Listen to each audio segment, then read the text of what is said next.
الحمد للہ رب العالمین والصلاة والسلام علی سید المرسلین و خاتم النبیین سیدنا و حبیبنا و مولانا محمد وعلی آلہ و صحابہ اجمعین، اما بعد فاعوذ باللہ من الشیطان الرجیم، بسم اللہ الرحمن الرحیم۔ تولج اللیل فی النہار وتولج النہار فی اللیل وتخرج الحی من المیت وتخرج المیت من الحی وترزق من تشاء بغیر حساب، صدق اللہ مولانا العظیم۔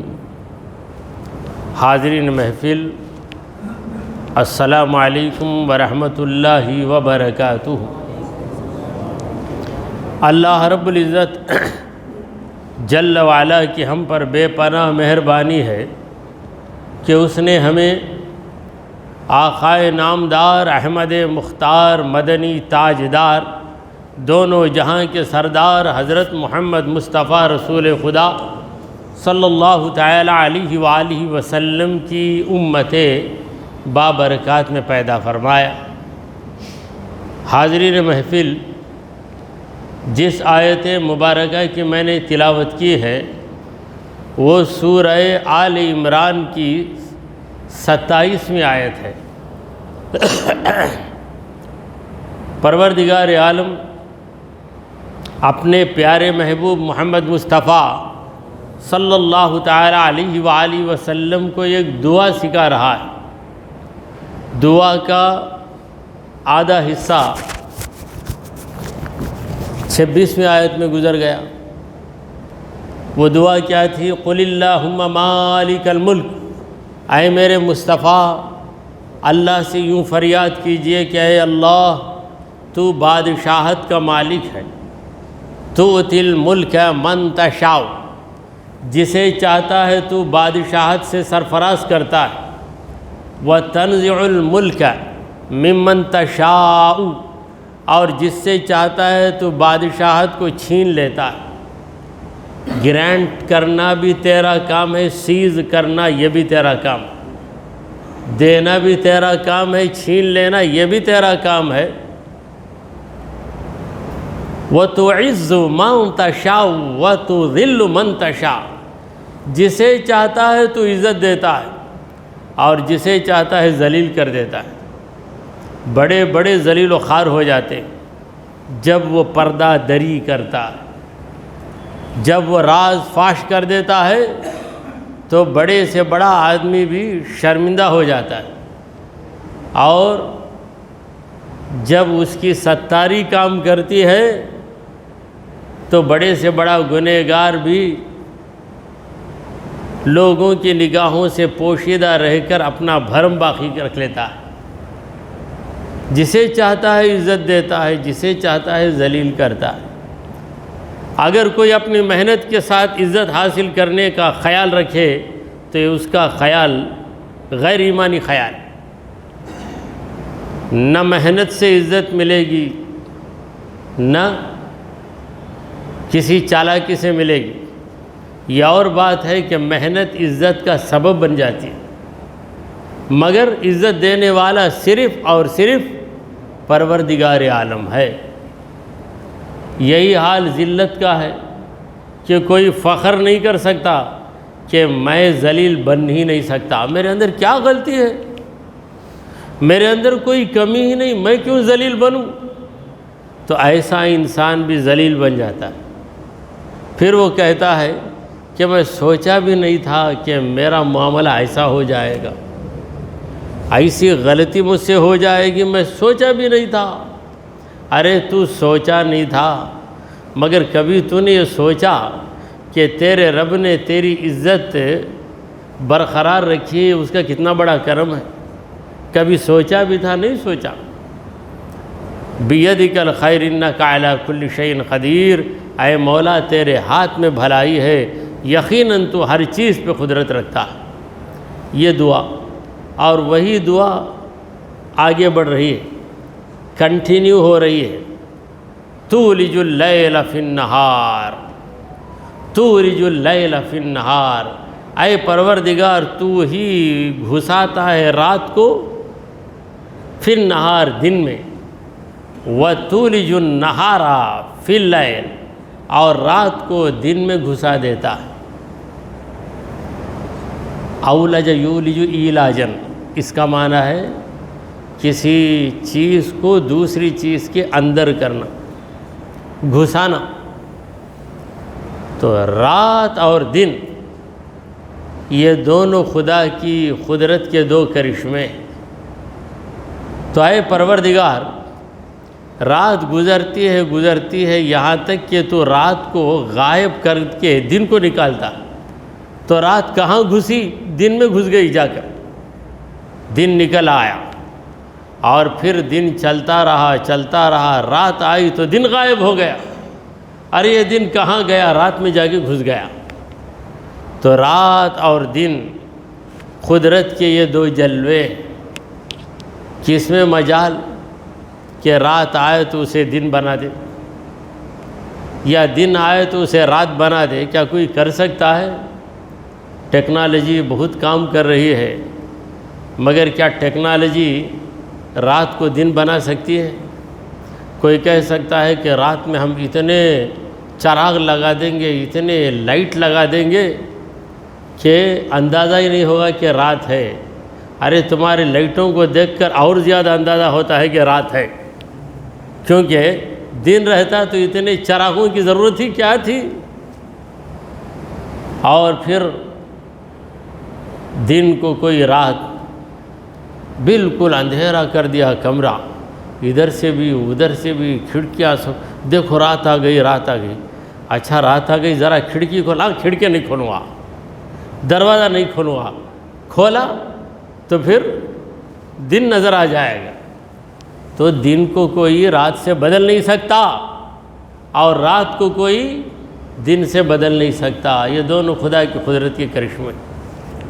ایک شخص نے بیان میں سنا کہ دیکھو رات کا اندھیرا جب تک رہتا ہے سحری کھاؤ، صبح کا اجالا آ گیا، صبح صادق، تو روزہ شروع ہو جاتا۔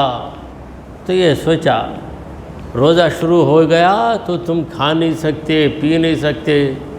وہ ایک بے علم آدمی تھا، کوئی بہت بیوقوف رہتا ہے مگر بیوقوفی میں بہت بڑی چالاکی کرتا ہے۔ کہتے ہیں اندھے کو اندھیرے میں بہت دور کی سوجی۔ اندھا جو ہے اسے کچھ نظر نہیں آتا، مگر اسے وہ چیز نظر آ جاتی ہے جو دیکھنے والے کو بھی نظر نہیں آتی، تصور میں دیکھتا ہے۔ تو یہ جاہل سوچا کہ اندھیرے میں کھا سکتے تو اجالے میں نہیں کھانا، تو میں ایسا کروں گا کہ میرے کمرے کو بالکل بند کر دوں گا، ایسا بند کروں گا کہ اجالا ہی نہ پڑے۔ جب اجالا ہی نہیں آئے گا تو روزہ شروع ہی نہیں ہوگا۔ تو ایسے گزار کر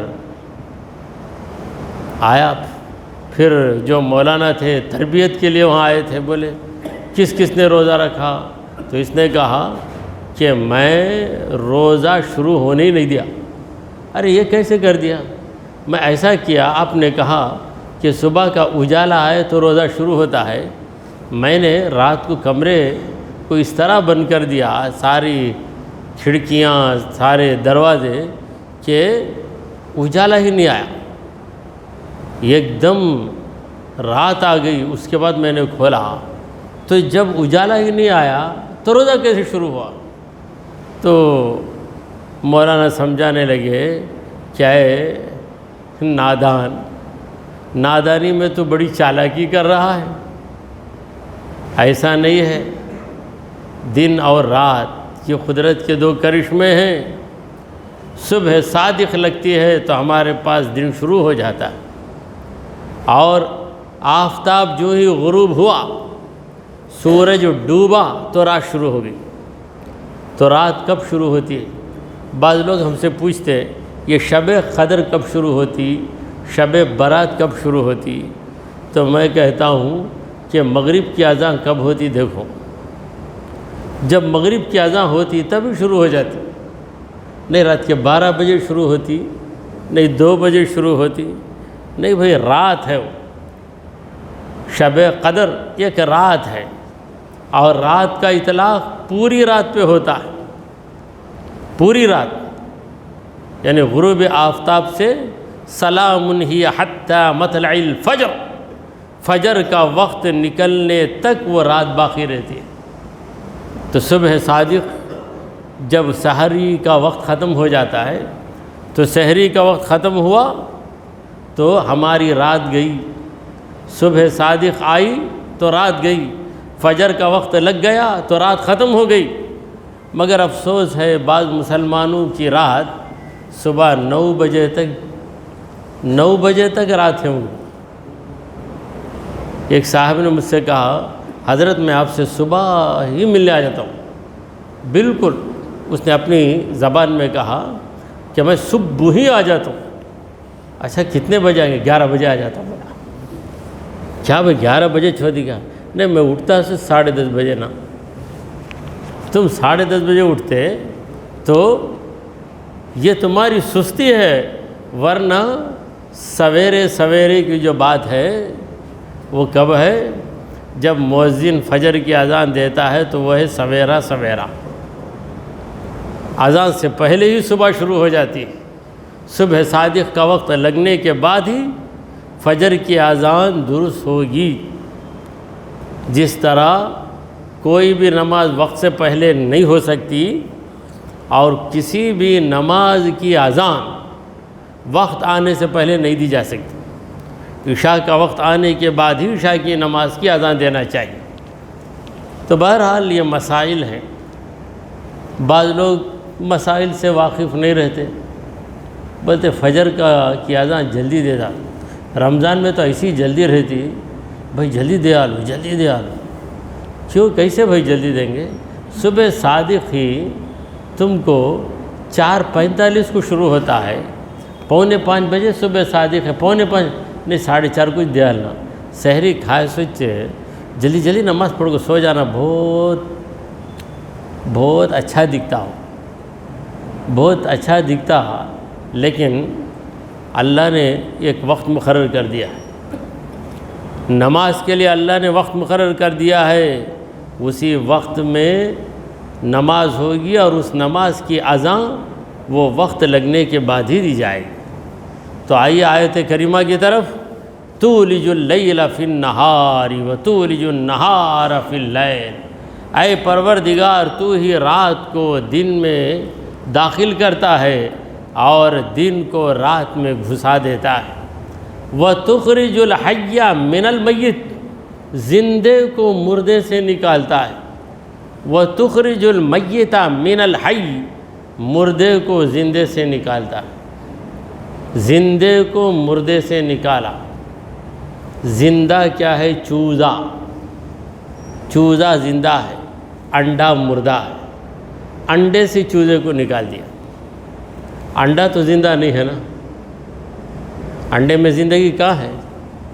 مگر اسی مردہ انڈے سے زندہ چوزے کو نکالتا ہے اور یہی چوزا بڑھ کر مرغی بن جاتا ہے. تو زندہ مرغی سے مردہ انڈے کو نکالتا ہے. کوئی یہ بحث کرے کہ انڈا پہلے ہے یا مرغی پہلے ہے، کیا جواب دیں گے آپ؟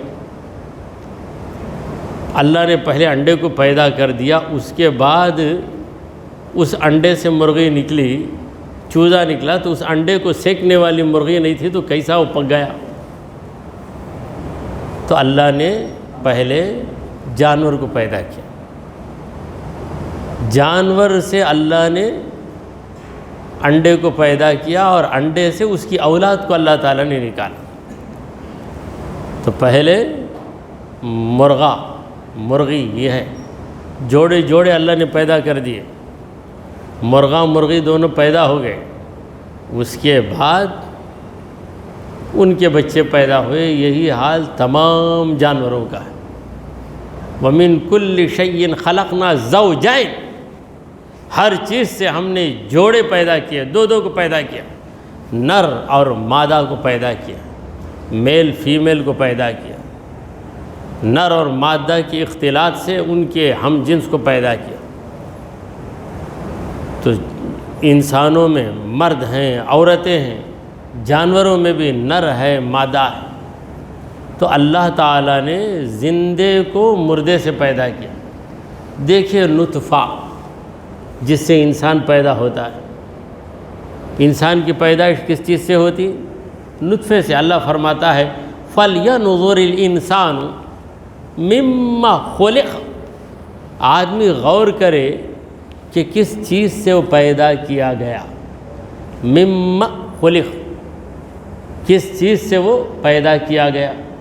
خُلِقَ مِن مَاءٍ دَافِقٍ، پیدا کیا گیا کچھ پانی سے، اور وہ پانی کیسے ہے؟ دافق، اچھلتا ہے، یخرج، نکلتا ہے، من بین الصلب والترائب، صلب و ترائب سے نکلتا ہے۔ صلب مرد کی ہڈی، پیٹھ کی ہڈی، اور ترائب عورت کے سینے کی ہڈیاں۔ تو ان دونوں سے جو منی کے خطرے نکلتے ہیں، اس اختلاط سے انسان پیدا ہوتا ہے۔ تو نطفہ مردے نطفے سے زندہ انسان کو پیدا کیا، اور زندہ انسان سے مردہ نطفے کو پیدا کیا۔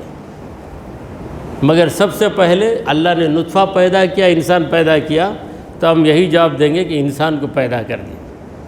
آدم علیہ السلام کسی کے نطفے سے پیدا نہیں ہوئے، اللہ نے مٹی سے ان کے جسم کو پیدا کیا اور اس میں روح کو پھونکا، تو آدم علیہ السلام زندہ ہو گئے۔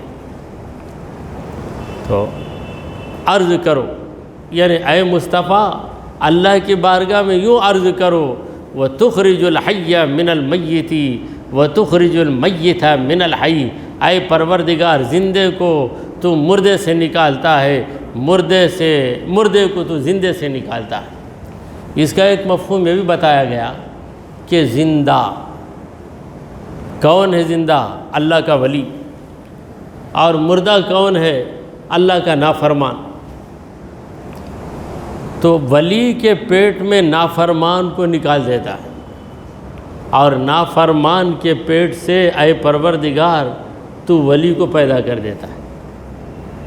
ابو جہل کی اولاد ہے اکرمہ صحابی رسول، اور معاویہ صحابی رسول کا بیٹا ہے یزید پلید۔ تو زندے سے مردے کو، مردے سے زندہ، یعنی ولی کے پیٹ میں شیطان پیدا ہوا، شیطان کی نسل میں ولی پیدا ہو گیا۔ یہ بھی قدرت کا کرشمہ ہے۔ باپ جیسا ہو بیٹا ویسا ہی رہے، نارملی ایسا ہوتا ہے، مگر بہت سے جگہ باپ کی صفت الگ، بیٹے کی صفت الگ۔ باپ زبردست بخیل رہے گا، بیٹا سخی رہے گا، باپ سخی رہے گا، بیٹا کنجوس رہے گا۔ کیسے بابا کا بیٹا نہ رہتا؟ جب بھی گیا ہزار دے گا، تو وہ 1 روپیہ بھی نہیں دیتا نا۔ وہ تھے میرے بابا، وہ دیے، وہ بیوقوف تھے، میں عقل مند بیٹا ہوں گا، میں نہیں دیتا بس۔ تو یہ چلتا ہے۔ تو زندہ اللہ کا ولی، مردہ اللہ کا نافرمان بندہ۔ دیکھیے ہمارے نبی کریم صلی اللہ علیہ وسلم نے فرمایا مثل الذی یذکر ربہ والذی لا یذکرہ کمثل الحی میت، کمثل الحی والمیت، جو اپنے رب کو یاد کرتا اور دوسرا اپنے رب کو یاد نہیں کرتا، دونوں کی مثال یا دونوں کی کیفیت زندہ اور مردے کی طرح ہے۔ یعنی اللہ کو یاد رکھنے والا زندہ، اللہ کو بھول جانے والا مردہ۔ تو آپ 24 گھنٹے میں کتنی دیر زندہ تھے؟ ہم 24 گھنٹوں میں کتنی دیر زندہ تھے؟ جب تک ہم خدا کو یاد کرتے رہتے ہم زندہ ہیں۔ جب خدا کی یاد ہمارے ذہن سے نکلی، سمجھو کہ مردہ بن گئے، اسی وقت مردہ بن گئے۔ یہ کیسے ہم نے کہہ دیا؟ ہم نے نہیں کہا، ہمارے نبی نے کہا، ہمارے نبی نے کہا، ہم نے مان لیا۔ تو ہماری زندگی کتنی ہے؟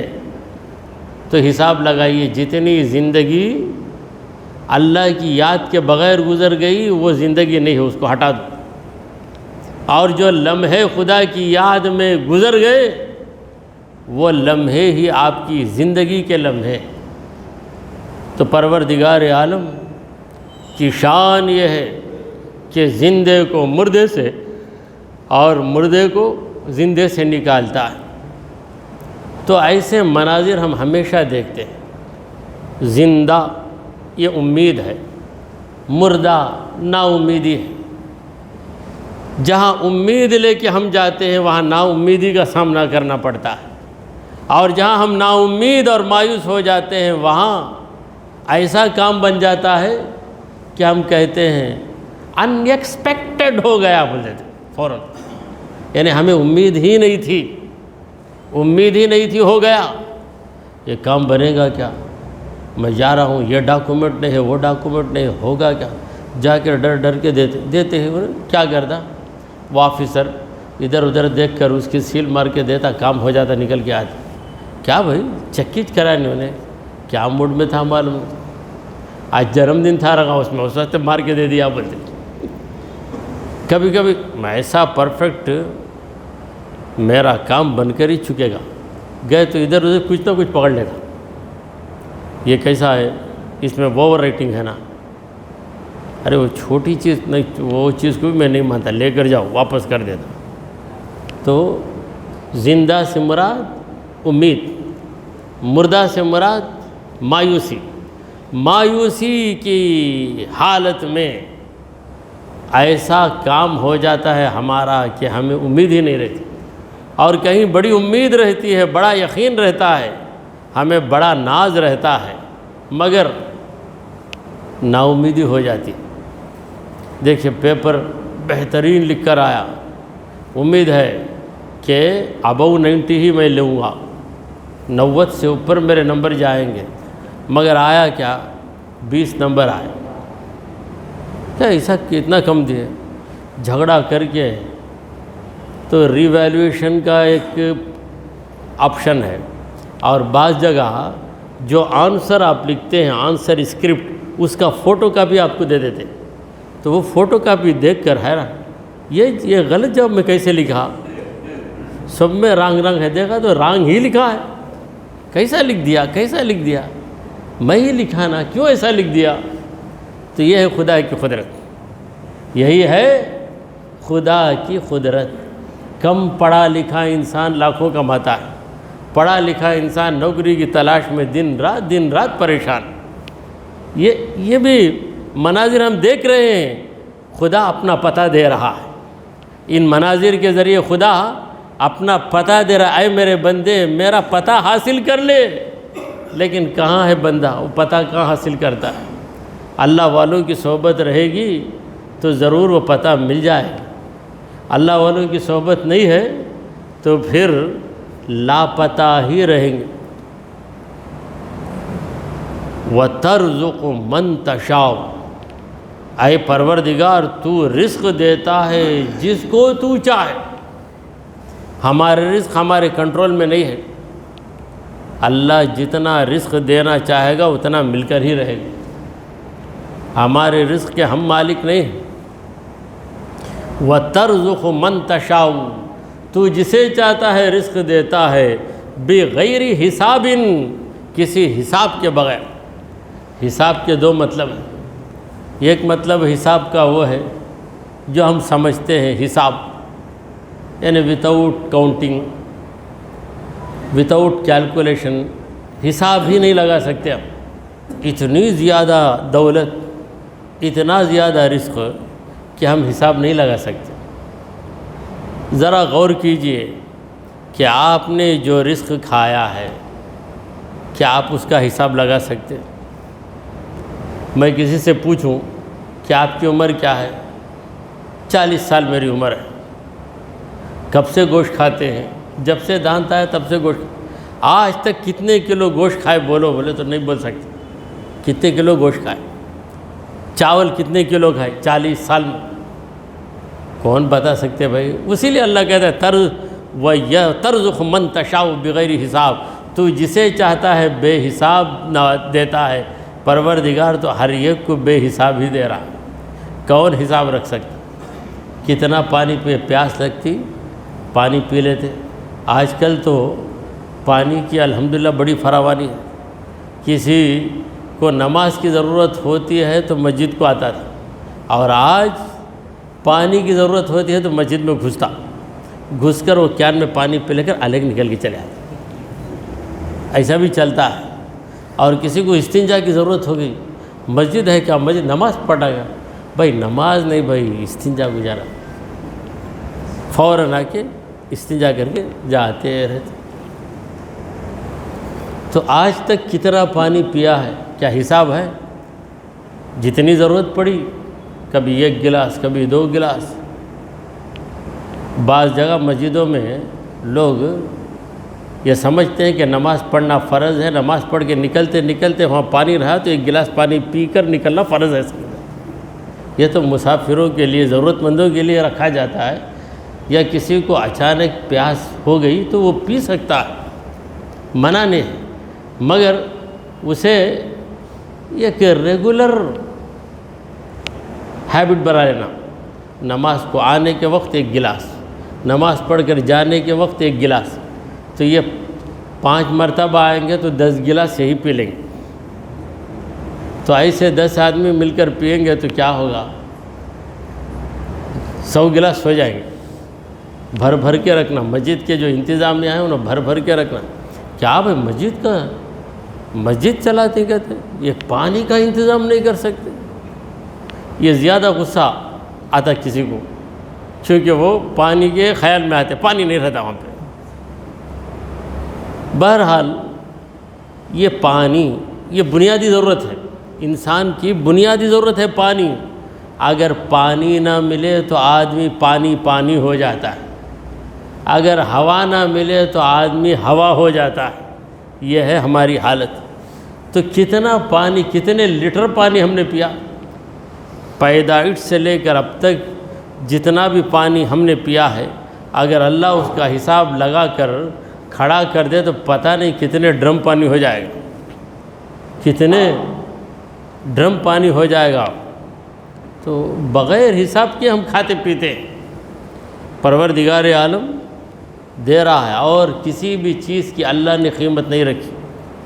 ہم لوگوں نے قیمت مقرر کر لی، 1 کلو چاول 100 روپیہ، 1 کلو گوشت اتنے روپے، 800 روپے، کہیں 900 روپے، پتہ نہیں کتنے روپے ہیں، مگر اللہ تعالیٰ نے کوئی قیمت نہیں رکھی۔ اللہ نے پیدا کر کے چھوڑ دیا، زمین سے اناج کو اگایا، جانوروں کو پیدا کر دیا، اب انسان ہی قیمت مقرر کر لیتا ہے۔ تو کسی حساب کے بغیر اللہ نے تم کو دیا ہے، حساب تم لوگوں نے لگا لیا۔ تمہاری دنیا چلنا ہے، ایک دوسرے کی ضرورت چلنا ہے۔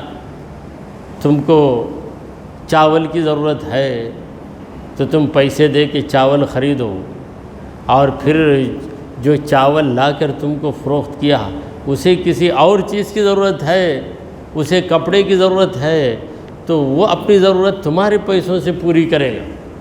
تو یہ ضرورتوں کے لیے ہم نے چیزوں کا دام مقرر کر لیا ہے، مگر جنت کے اندر یہ چیز نہیں ہے۔ جنت میں جا کر آپ کسی بھی پھل کو دیکھ کر اس کی قیمت کیا ہے پوچھیں گے تو وہاں جواب دیا جائے گا یہ مارکیٹ نہیں، یہ جنت ہے، یہاں پر کسی چیز کی کوئی قیمت نہیں ہے، وہاں پر مالدار غریب کا امتیاز نہیں ہے۔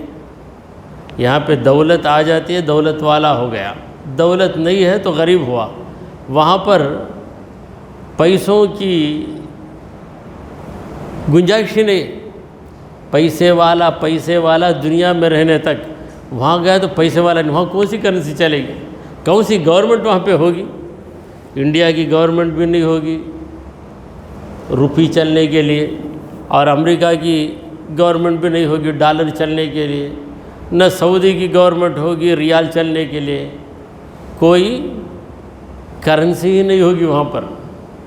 ایک ہی ایک حکومت رہے گی رب جلیل کی، کسی بادشاہ کی حکومت وہاں نہیں رہے گی، اور وہاں پہ بٹوارہ بھی نہیں ہوگا کہ یہاں پر دنیا چھوٹی سی دنیا ہے، اور جنت کتنی بڑی ہے پتہ ہے؟ اللہ فرماتا ہے وَسَارِعُوا إِلَىٰ مَغْفِرَةٍ مِّن رَّبِّكُمْ وَجَنَّةٍ عَرْضُهَا كَعَرْضِ السَّمَاءِ وَالْأَرْضِ۔